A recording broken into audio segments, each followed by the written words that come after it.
د ننګرهار ولایت ډیری ولسوالۍ ځانګړي طبیعي ښکلاګانې او د سیاحت لپاره مناسبې سیمې لري چې له ډلې یوه هم کامه ده. کامې ولسوالۍ ته ورتلونکي سیلانیان وایي دغه ولسوالۍ ته ځکه په چکر راغلي چې له طبیعي منظرو، ښکلاو، تفریحي ځایونو لیدنه وکړي او د دې ټولو سره چې په دغه ولسوالۍ کې ډیر مشهور دی هغه شیریخ دی چې د خلکو پام ځان ته ورړولی. خوړلې ځانګړې مزه او ذایقه لري.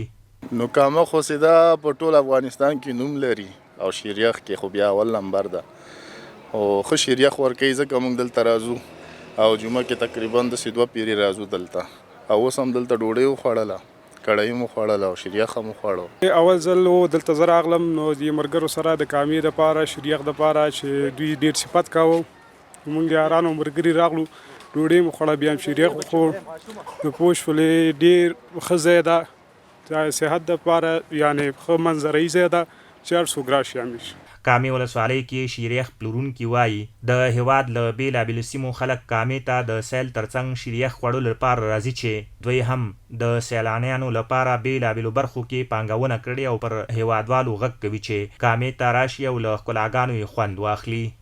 موږ دلته دوه برخې لرو، یو د شیریخ برخه ده، مختلف شیریخونه لرو، پټاش شیریخ دی، ساده دی، سټرابري دی، امرود دی، کیله ده، وام دی او د شاتو شیریخ دی. ورسره خوا کې چرګ کړی لرو، غوښه کړی لرو او میان لرو. مختلف سهولت مونږ برابر کړی دی، ښایسته چمنونه، ښایسته ماحول، ښایسته ګلان او مختلف ځایونه مار چاته برابر کړي. د کامې ولسوالۍ ځایي مسؤلین وایي هره ورځ د ننګرهار د نورو سیمو سربیره د هېواد له بېلابېلو سیمو سلګونه کسان دې ولسوالۍ ته د چکر او تفریح په موخه راځي.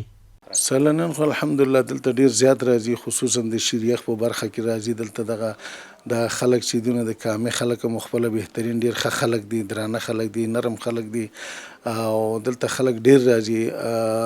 کابل نم راځي، لوګر نم راځي، قندهار نم راځي او د مختلفو ولایتونو نه خلک راځي او نو د شپې 12 پورې تقریبا د هوټلونو کې ډیر رش وي او ډیر ښه الحمدلله دلته امنیت او هیڅ مشکل داسې نشته، نو خلک ډیر په خوشحالۍ سره راځي. د یادولو ده چې په دې وروستیو کې د ننګرهار بېلابېلو ولسوالیو ته د کورنیو سیلانیانو ترڅنګ بهرنیو هغو راتګ هم ډیر شوی دی.